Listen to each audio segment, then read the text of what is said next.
मोहब्बत हो जाए या मच्छर काट जाए, अंजाम एक ही होता है, रात को नींद नहीं आती।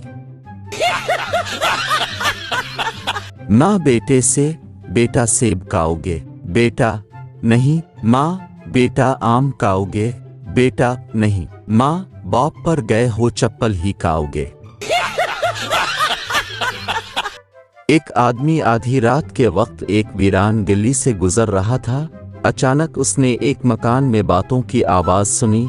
कोई शख्स दूसरे शख्स से कह रहा था, नहीं नहीं, पहले बाजू काटो, गला बाद में काट लेना।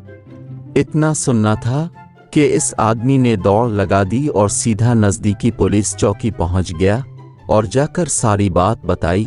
जब पुलिस इस आदमी के साथ इस मकान में पहुंची तो अंदर दो दर्जी बैठे कपड़े काट रहे थे। दोस्तों, अगर वीडियो अच्छी लगी तो हमारा चैनल सब्सक्राइब करें और घंटी को दबाएं ताकि हर नई वीडियो अब तक पहुंचे। शुक्रिया।